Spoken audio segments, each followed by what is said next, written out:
آج جو دیوبند ہے یا جو دیوبندی ہیں، اگر ان کو میری بات بری لگتی ہے تو ٹھنڈے دل سے میرے عزیز اپنے دل پر ہاتھ رکھ کر کے سوچو، آؤ میں تمہیں دعوت دیتا ہوں۔ چلو 100 سال کا عرصہ گزر گیا، آج بھی میں دعوت دیتا ہوں، آج تو سوشل میڈیا کا زمانہ ہے، میری یہ دعوت قبول کریں علماء دیوبند یا جو بھی، میں آپ سے اتحاد کر لوں گا، سینے سے سینہ لگا لوں۔ سلمان اظہری صاحب اتحاد کا پیغام دیتے ہیں، دعوت دیتے ہیں۔ میرا سب سے پہلا سوال یہ ہے سلمان اظہری صاحب سے کہ آپ اپنی طرف سے دے رہے ہیں یا پورے اپنے مسلک کی طرف سے دے رہے ہیں؟ اگر اپنے مسلک کی طرف سے دے رہے ہیں پہلے ان لوگوں کا نام بھی تو پیش کرو۔ آپ آگے بڑھ کر پیچھے والے پیچھے رہ گئے، پھر ہم آگے بڑھے تو تمہارے بڑے جو ہیں وہ ہم پر الزام لگائیں گے، یہ تو ہمارے طرف سے نہیں، اس بچے کے طرف سے ہے۔ الرحمن الرحیم، شروع اللہ کے نام سے جو بڑا مہربان نہایت رحم والا ہے۔ انصاف کے ساتھ عرض کرنا چاہوں گا، آج جو دیوبند ہے یا جو دیوبندی ہیں، اگر ان کو میری بات بری لگتی ہے تو ٹھنڈے دل سے میرے عزیز اپنے دل پر ہاتھ رکھ کر کے سوچو، آؤ میں تمہیں دعوت دیتا ہوں۔ آؤ ہم ان تمام چیزوں پر جمع ہو جاتے ہیں جو صحابہ اور تابعین سے تھی۔ کوئی نئی بات تم اپنی کتاب میں نہیں لاؤ گے، کوئی نئی بات میں اپنی کتاب میں نہیں رکھتا۔ آؤ اتحاد کرو، میں اس اتحاد کا اعلان کرتا ہوں، لیکن جو نئی باتیں آئی اس کا تم انکار کرو گے، علل اعلان کرو گے، اور یہ بھی کہو گے کہ ہم ان سے دور ہیں۔ ہوا یہ کہ اعلیٰ حضرت رضی اللہ تعالیٰ عنہ کے زمانے سے تھوڑے سے پہلے کی حالات میں بتا رہا ہوں آپ کو۔ دارالعلوم دیوبند کے بعد 4 علماء میں صاف آج عرض کرتا ہوں جن کی کتابوں سے پوری امت میں تنازع پھیل گیا، اختلاف پھیلا۔ لوگ ہم کو اختلاف کا فتویٰ دیتے ہیں، اگر نہ یہ کتابیں آتی نہ یہ کوئی فتوے آتے۔ کتابیں لکھی گئی، کتابوں میں اچھی باتیں تھی، حضور صلی اللہ علیہ وسلم کی سیرت پر بھی کچھ کتابیں لکھی گئی، اللہ کی شان میں لکھی گئی، بہت ساری باتیں اچھی تھیں، لیکن بیچ میں چل کر کچھ عبارتیں ایسی کہ لڑکھڑا گئی، اور وہ اتنی لڑکھڑا گئی کہ عام مسلمان بھی اسے بولنا پسند نہیں کرے گا۔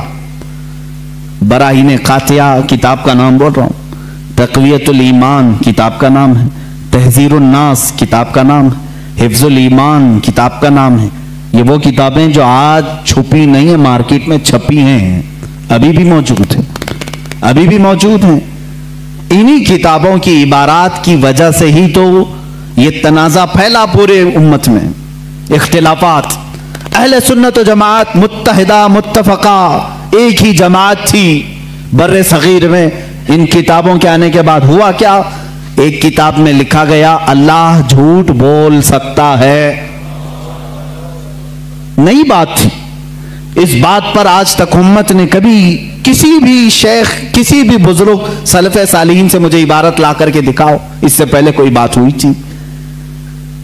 پھر ایک کتاب میں عقیدہ توحید کو بیان کرتے ہوئے مولوی اسماعیل دہلوی صاحب نے یہ تک لکھ دیا، حضور صلی اللہ تعالیٰ علیہ وسلم کا خیال نماز میں آنا گدھے اور بیل کے خیال سے بدتر ہے۔ یہ نئی بات تھی کہ نہیں تھی؟ اور جا کر کے کراس ویریفیکیشن کر لینا، اگر میں جھوٹ بولوں تو میرا جبہ پکڑ لینا، اور جو سزا دے سکتے ہو دو۔ میں یہ لفاظی نہیں کر رہا اور نہ پھکائی کر رہا ہوں، یہ جملے آج کتاب میں موجود ہیں۔ تقویت الایمان میں حفظ الایمان کتاب آئی، اس میں مولوی اشرف علی صاحب نے حضور صلی اللہ تعالیٰ علیہ وسلم کے علم غیب پر بحث کرتے کرتے یہ کہہ دیا، حضور کے علم غیب کی کیا تخصیص، یعنی ان کی کیا خصوصیت ہے؟ اتنا علم غیب تو زید کو، پاگلوں کو، بچوں کو، بلکہ جانوروں کو بھی حاصل ہے۔ شیطان کا علم غیب تو قرآن سے ثابت ہے، انہوں نے کہا شیطان کا علم غیب قرآن سے ثابت ہے، حضور صلی اللہ علیہ وسلم کے علم غیب کی کیا خصوصیت ہے؟ یعنی برابر ہو گئے. شیطان کو جتنا علم ہے اتنا ہی محمد صلی اللہ علیہ وسلم کو ہے. میرے عزیزو، کیا یہ باتیں دل پر نہیں لگتی مسلمانوں کے؟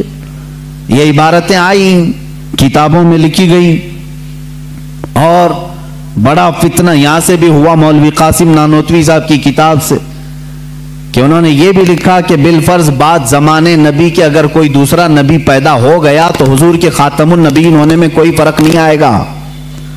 یعنی کوئی دوسرا نبی پیدا ہو سکتا ہے، اگر ہو گیا اگر مگر کی بات ہی چھوڑو. جب حضور نے 1400 سال پہلے کہہ دیا، فرما دیا کہ میرے بعد کوئی نبی نہیں ہو سکتا تو نہیں ہوگا. آپ کتاب میں یہ نئی بات لکھنے کی کیوں ضرورت پیش کی؟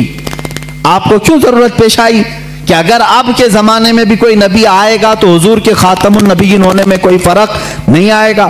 تو آپ کی اس بات سے پتہ نہیں کتنے محلوں میں کہاں کوئی نبی ہونے کا اعلان کر دے گا. عزیزان گرامی وقار، یہ کتابیں پورا کا پورا ہندوستان ایک کھلبلی مچا چکی تھی، کوہرام بپا تھا، تنازعات میں گھر گئے. قادیانی اپنے نبی ہونے کا اعلان کر رہا ہے، ادھر ایک نیچری فرقہ ہے علی گڑھ سے جو قرآن کے معجزات کا انکار، حسیات کو صرف ماننے والا، نیچر کو صرف ماننے والا اور مغیبات کو نہیں تسلیم کرنے والا، اور ایک طرف عظمت رسالت صلی اللہ تعالی علیہ وسلم پر، رسول کریم صلی اللہ تعالی علیہ وسلم کے متعلق یہ سارے جملے آ رہے ہیں.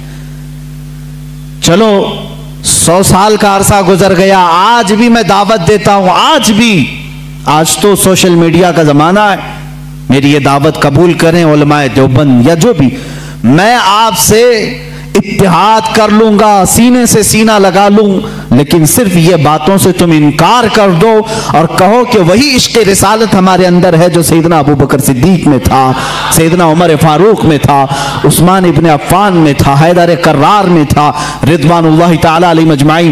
جو مشائخ اہل سنت نے ہمیں محبت رسول اور تعظیم رسول سکھایا ہے اسی پر ہمارا اتفاق ہے.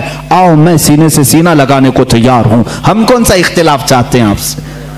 سلمان اظہری صاحب اتحاد کا پیغام دیتے ہیں، دعوت دیتے ہیں. میرا سب سے پہلا سوال یہ ہے سلمان اظہری صاحب سے کہ آپ اپنی طرف سے دے رہے ہیں یا پورے اپنے مسلک کی طرف سے دے رہے ہیں؟ اگر اپنے مسلک کی طرف سے دے رہے ہیں پہلے ان لوگوں کا نام بھی تو پیش کرو. آپ آگے بڑھ کر پیچھے والے پیچھے رہ گئے، پھر ہم آگے بڑھے تو تمہارے بڑے جو ہیں وہ ہم پر الزام لگائیں گے یہ تو ہمارے طرف سے نہیں، اس بچے کے طرف سے ہے.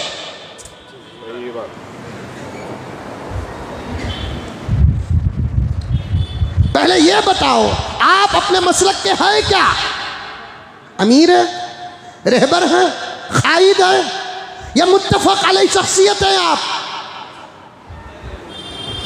لائر حضرات بھی بیٹھے ہوئے ہیں اور میرے اس جملے کو سمجھتے ہوں گے.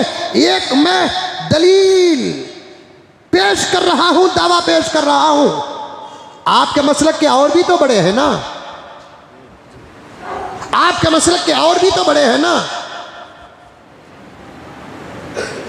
اگر آپ نے کسی جلسے میں بیٹھ کر، بہترین کرسی میں بیٹھ کر، بہترین امامے اور واسکوٹ میں بیٹھ کر آپ نے علماء دیوبند کو دعوت اتحاد دیا، سادہ سیدھا دے دیتے تو پھر بڑی اچھی بات ہوتی.